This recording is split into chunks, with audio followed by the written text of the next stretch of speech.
All right, commercial property part one. We're gonna start off with what does it cover? There's three main components to it that get broken down into various other coverages. But the first is building coverage itself. The second is BPP, business personal property, and then third is personal property of others. What are those? The first one is the building or structure. Think this building that we're in. If Goodman Insurance were to own this building, we'd want to protect it. Just think of like a homeowner's policy in case it burns down or for other perils. So to cover it, there's going to be a couple different options. One, if we own it, we want to cover it. And second would be in the event there's a contractual obligation to provide insurance on it in the event of a triple net lease. So oftentimes you'll see like full service gross lease, is that what they're called? Full service gross, right? And which is what we have in this building where we're not responsible for the insurance. However, in other different types of leases, and they're less common, you'll have triple net lease where you're responsible for a variety of other things. One of them would be covering the insurance too. So that'll be another thing that we could be looking at with our clients when they say they don't own the building, but they still have to pay the insurance because they're contractually obligated to do so. The other thing that it's going to cover is all the fixtures that are in here that are permanently affixed. So also things like when you think about machinery, a lot of times we talk about, hey, if you have a piece of equipment like a lift or something like that that's going around, that would be covered under property, but that's going to be under the personal property. We're talking about things that are permanently affixed to the ground. So a lot of times you'll see it in manufacturing where they have big, huge pieces of equipment that are not movable, that are bolted to the ground, things like that would be covered under the building property. For us, we might have some woodworking type guys that have some of that, but there's not going to be a ton of that with most of our clients. Lathes and sheet metal, Right. Air conditioning contractors have big sheet metal shears that are all bolted down, so that would be an item that would be covered. But even a lot of those guys don't do that anymore. They all outsource to people like OmniDuct. So also, and this is more of something just to be aware of. You'll constantly see this theme of within 100 feet of the building. Some carriers will extend 100 feet to 200 feet or 500 feet, but material, equipment, and supplies and temporary structures that are used in making the additions to the building. So if you are in process of making additions to the building, anything that gets stolen or burnt, if there's a fire or something like that, it would be covered under the building property. Second, business personal property. So you guys have probably heard this talked about a bunch of times as you take the building, you turn it upside down, you shake it, everything that falls out, right? So that's kind of the idea. Desks, chairs, everything that you kind of have in here. Machinery and equipment that's not permanently installed. Things that we talked about, like I said, would be a lift, a forklift. A lot of these guys in their warehouses have some of those. Stock of their own merchandise that they have. If you talk about sheet metal is a great example, right? They manufacture the sheet metal there, and then they have it, and they're going to go install it while it's at their location. That is going to be covered if there's a fire for that limit.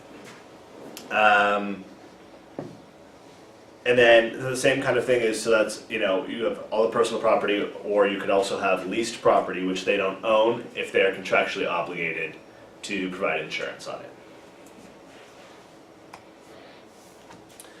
Personal property of others, we don't have a lot of clients that probably have this coverage as an additional one.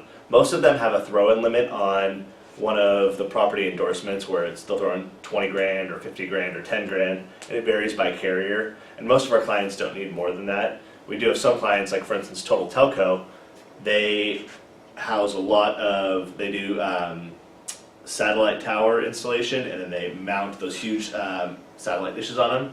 So those are the property of Verizon or not Singular's not around, AT&T, etc. and they're storing them at their place lot. So they have, I think it's $1 million, $1.5 million, something like that, in personal property of others in case that there's a loss. And also, air conditioning contractors take a lot of units from manufacturers that they don't own yet, but the manufacturer doesn't have room.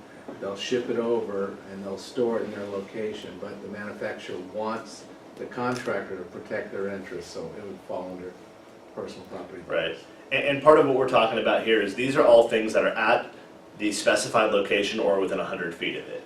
We'll talk, once we get done with property, we'll start talking about where it gets covered, if it's not the location through inland marine, and various other floaters there. But we're just talking about things that are while at the premises that is specified. Another coverage that we throw on there, when we talk about things turning them upside down and shaking them and things falling out, you go, well, computers are also going to be included in that.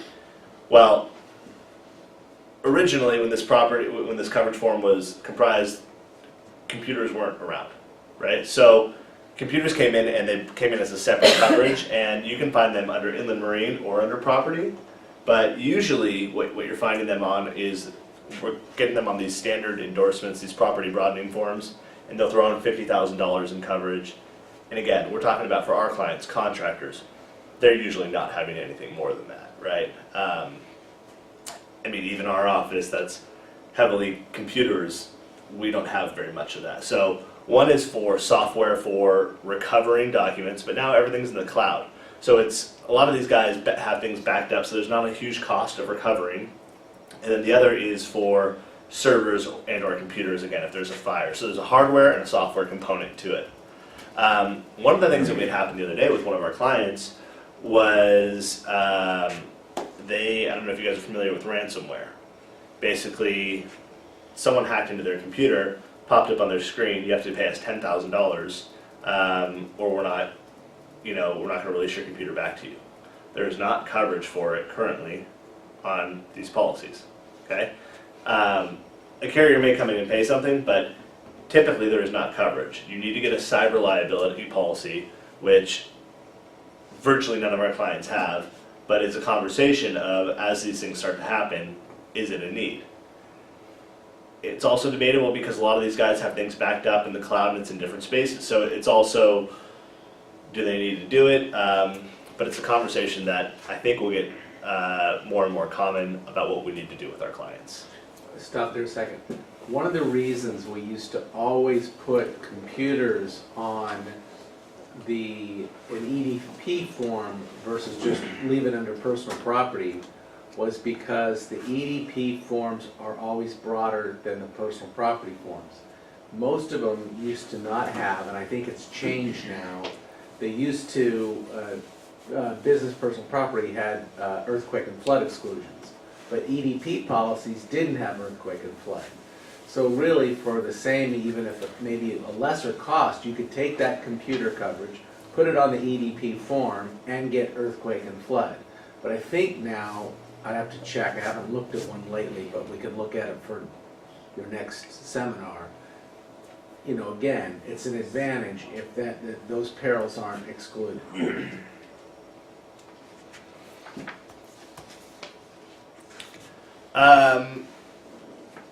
Business income and extra expense. So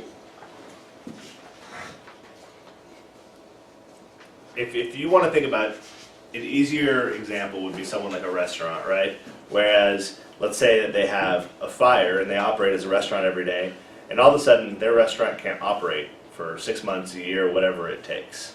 Okay?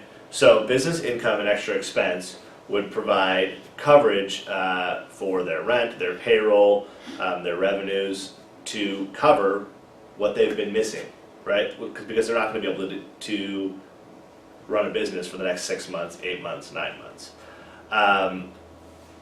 Bringing it back to contractors, it's a little bit different because our guys don't operate. Most of their work isn't done out of their office. Most of their work is done at different job sites and in the field. So there's not a big of an exposure for them. While they do have an exposure because they've got a couple people in the office, most of it is on the extra expense side. The extra expense goes to additional expenses associated with relocating. I gotta go find a new temporary office, right? So there's rent there, I gotta get new phones, things like that, get internet set up. That's gonna be what's gonna be paid on the extra expense. The business income will continue to pay for, which they do need as well. Let's say they still have a financial obligation to pay rent in the building that burned down, right? The business income portion will still continue to pay for that. So they do need both parts. It's just not nearly as large as some other businesses, a manufacturing operation, right? That can't operate a restaurant, things like that. The glass shops, cabinet manufacturers, those kind of guys, they have a big exposure for that. And there's also, I didn't put it on there, a lot of the ways that deductibles are done on there are time, is in after 30 days they'll release X amount of dollars, after 60 days they'll release X amount of dollars. Or sorry, not deductibles, the way that the loss is paid out. So it's kind of a time pay thing. You know, if you've been out for 30 days, then we'll release 30% of whatever the limit is, and things like that. It gets a little bit more complicated, but it's not a typical form of how there's a claim, here's where it is, we're assessed, we're writing a check, you know, so it's just a little bit different. And that is all we have for today. Any questions on that? How long will the BI and extra expense be paid for or covered for? Well, Like, just as long as it takes them to get back up and running, or is there a time limit on it? to my knowledge, there's not a time limit, but there is a dollar limit. Okay. But they won't, Every form is different, there are time limitations. depends on the so- form. Some say actual loss sustained. right, which is most of what, I think Liberty, NIF, are actual loss sustained. And the reason why Liberty and them will do that for contractors is there's not as much of an exposure. If we were talking manufacturers, they're gonna get a lot more specific. We've gotten more specific with Vintage Design because they also now have another company, New Wood Design, which does cabinet manufacturing, and their business income limit is gonna be something, if they were out of business for 6 months because a piece of equipment was destroyed, it takes them 6 months to get that piece of equipment, and so they have all this contractually obligated work that needs to be done. That number could be $2 million. So on the larger, more complex accounts, we have to pay even more attention, and we want to detail it with the carrier just so there's no misunderstanding. And, you know, sometimes it's not, you know, building burns down and you think, well, it's not that big of a deal. The guy says, yeah, I can rebuild this in 6 months. The problem is, it's not that he can rebuild it in 6 months. The problem is, he's got to go to the city and get permits, get a new architect, and everything gets delayed. You know, I had a problem in my city on my solar because it got handed to a gal who went on maternity leave and she stuck it in the file, and we're screaming for 2 months until I called the city manager to go pull my file and say, oh, it never got handed off to somebody else. So these are the kind of things that get delayed, so you've got to figure out these kind of things, especially companies that have exposure where they have a lot of product there, or they use their company to show like you know, wood stores and carpet and all. It's real critical that people come in. Those could have a big impact. Does that extra expense kick in for, let's say we had a client who has like a specific product that's like being made from like a manufacturer or whatever, and they have an issue, and like it's like the one thing that like they can only get it from them, and it's kind of so like this, you know. can get contingent. Yeah, it's called contingent business. Yeah. We do. We have it. We have it. It was clearly filtered, right? Yeah, clearly filtered. Um, So they have a manufacturer, right? Yeah. Where they get most of their stuff, right? And it happens to be in San Clemente, right? And they're in Santa Margarita. So I went to the guy and I said, what happens if your manufacturer in San Clemente burns down? We're out of business. Yeah. We're gone. We're bankrupt. I said, so let's write a policy to cover if something happens to that location and burns down. So we wrote a policy, I don't know, for $1 million or what the amount was. as contingent business income. Got nothing to do with this guy's business, but if the business in San Clemente burns down, well, we can't get product, Yeah. it gives us time. Okay. But a normal business income doesn't cover that. You have to get contingent business income. And usually it's pretty cheap, it's because it's some other location far away, you know, et cetera. But you could have it, let's say, you got all your product and let's say the railroad shut down on the strike. You can't get any materials. I mean, all kinds of things happen. Any other questions? So next week we'll dig in a little bit more. One of the things, if not next week, for sure the week after, we will be digging into co-insurance and that whole formula that everyone is so afraid of, and it's not that complicated. So we're going to simplify it for you so everyone can understand. Just last thing here. When you guys are doing renewals and you're going through the forms, et cetera, you've got to ask the client, you know, I see we have building coverage on it. When was the last time you ever had an appraiser on it? You know, some of these guys have had a building that they've showed $300,000 in for 15 straight years. We got it at $300,000. We've never really thought the process through. We might go to the company and say, hey, we got a 3,000 square foot wood frame building. What's the replacement cost? The company will give us a number and increase that up. The same thing with business personal property. They've had 50 grand on there for 10 years, you know? And you have to ask the guy, today, what would happen if the building burnt down? How much personal property would you lose? Ask those kind of questions, because when they have a loss and it's 100 grand, right, and they call you up and they report it to the insurance company goes, ooh, you had 100 grand. The guy goes, yeah, man, I've been screwed. I only had 50,000 coverage. Well, you got a bigger problem than that, because you're not getting, maybe a total loss, you get your whole amount, but now you got a co-insurance penalty. So it's always critical that we ask the client, give us the proper amount, because if you don't, you get a penalty, and the penalty is a killer. Cool. Thanks, guys.